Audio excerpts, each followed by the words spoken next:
Welcome back MLT world channel में। आज friends मैं आपके साथ शेयर करने जा रही हूँ HbA1c टेस्ट के बारे में इंफॉर्मेशन।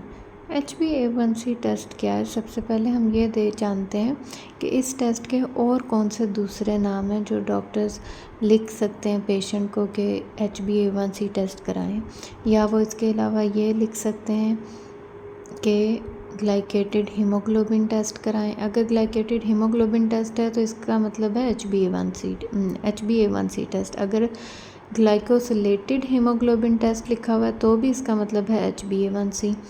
और अगर हीमोग्लोबिन A1c टेस्ट लिखा हुआ है तो भी इसका मतलब है कि HbA1c ही टेस्ट है। सबसे पहले हमें यह जानना है HbA1c क्या होता है। HbA1c क्या होता है कि हमारी बॉडी के अंदर जो कुछ ग्लूकोज होती है वो रेड ब्लड सेल्स के साथ अटैच हो जाती है। रेड ब्लड सेल के अंदर हीमोग्लोबिन मौजूद होता है। हीमोग्लोबिन जो कि एक प्रोटीन है और इसका काम जो है ऑक्सीजन ट्रांसपोर्ट करना है। तो उस हीमोग्लोबिन के साथ जो है ये ग्लूकोज अटैच हो जाएगी। जब ये ग्लूकोज हीमोग्लोबिन के साथ जुड़ती है, अटैच होती है, तो उसको हम क्या बोलते हैं? उसको हम हीमोग्लोबिन A1c बोलेंगे। उस हीमोग्लोबिन को जिसके साथ ग्लूकोज अटैच होगी उसको हम हीमोग्लोबिन A1c बोलेंगे। और हीमोग्लोबिन A1c की मिकदार जो है ये डायरेक्टली प्रोपोर्शनल होगी ब्लड ग्लूकोज से। यानी कि अगर हमारी ब्लड में ग्लूकोज लेवल ज़्यादा होगा तो इसका मतलब है कि HbA1c भी जो है वो ज़्यादा बन रही है। अब रेड ब्लड सेल्स जो हैं उनकी शेल्फ़ लाइफ जो होती है 120 डेज़ होती है। इस वजह से हम इस बेस की बिना पे जो HbA1c रिज़ल्ट है उसको हम ये देखेंगे, उससे हमें ये पता चलेगा कि लास्ट 3 मंथ में ब्लड ग्लूकोज लेवल कितना था। तो इस वजह से हमें HbA1c का जो है लास्ट 3 मंथ में एवरेज पता चल जाती है ब्लड ग्लूकोज की। अब इस टेस्ट को कराने का पर्पज़ क्या है? इस टेस्ट को कराने का पर्पज़ है कि अगर हमने डायग्नोज करना है प्री डायबिटीज़ को तो हमें पता चल जाएगा कि HbA1c टेस्ट की मदद से कि पेशेंट जो है वो डायबिटीज़ का उसको रिस्क है या नहीं है। अगर कई दफ़ा सिम्टम्स या अगर उसकी blood glucose level borderline आ रहा है तो उस सूरत में हमें HbA1c टेस्ट फ़ायदेमंद है। प्री डायबिटीज़ कंडीशन में HbA1c टेस्ट एक दफ़ा ईयर में कराना ज़रूरी है। और अगर किसी पेशेंट को टाइप 2 डायबिटीज़ है और उसका उसकी डायग्नोसिस चल रहा है तो उस सूरत में भी HbA1c टेस्ट जो है बहुत ज़्यादा हेल्पफुल है। और अगर किसी पेशेंट को ऑलरेडी डायबिटीज़ है और वो ट्रीटमेंट ले रहे हैं तो उस सूरत में भी हमें HbA1c टेस्ट जो है वो लाजमी कराना होता है। और तकरीबन 1 साल में 4 दफ़ा जो है, यानी कि हर 4 महीने के बाद जो है वो HbA1c टेस्ट जो है वो कराना चाहिए। अब HbA1c टेस्ट के लिए हमें कौन सा सैंपल चाहिए होता है? HbA1c टेस्ट एक सिंपल टेस्ट है। इसके लिए हमें ब्लड सैंपल चाहिए होता है और वो ब्लड सैंपल हम किसी भी टाइम दे सकते हैं। इस टेस्ट के लिए खाली पेट होना ज़रूरी नहीं। अगर आपने कुछ भी खाया पिया तो आप ये टेस्ट के लिए ब्लड दे सकते हैं। वेन से हम इस ब्लड को कलेक्ट करते हैं और एक पर्पल कैप की ट्यूब होती है जिसके हम EDT एंटीकोगुलेंट ट्यूब बोलते हैं, उस ट्यूब के अंदर जो है ब्लड को कलेक्ट किया जाता है।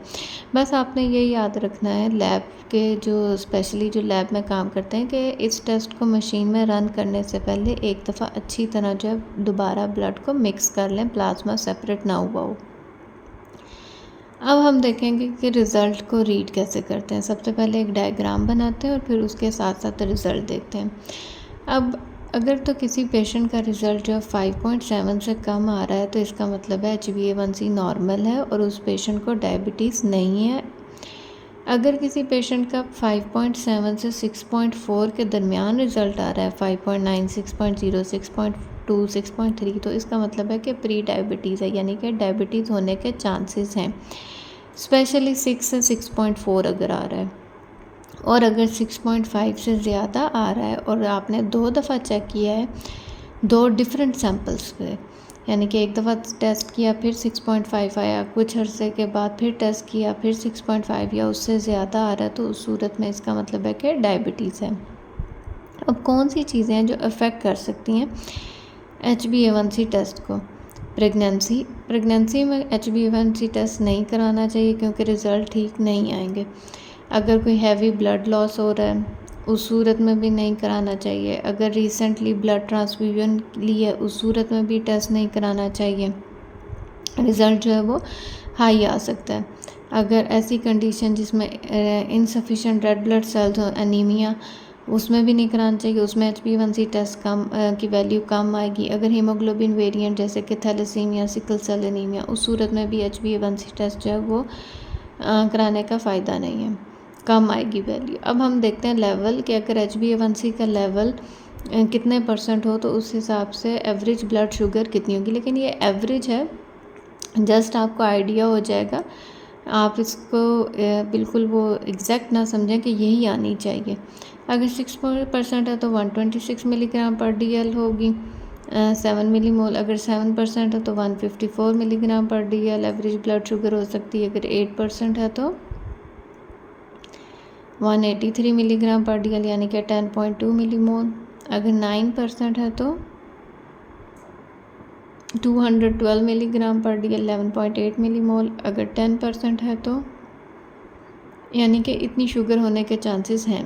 240 मिलीग्राम पर DL 13.4 मिलीमोल। अगर 11% HbA1c लेवल है तो 269 मिलीग्राम पर DL 14.9 मिलीमोल। और अगर 12% HbA1c है तो 298 मिलीग्राम पर DL 16.5 मिलीमोल। तो ये इन्फॉर्मेशन थी HbA1c टेस्ट के बारे में। आई होप कि आपको HbA1c टेस्ट के बारे में समझ आ गया होगा। अगर किसी ने ये टेस्ट कराना है या करा लिया है और अपनी रिपोर्ट को भी समझना है तो अब उनको समझ आ गया होगा कि HbA1c टेस्ट क्या होता है, क्यों करते हैं और रिज़ल्ट कैसे देखते हैं। Thank you so much.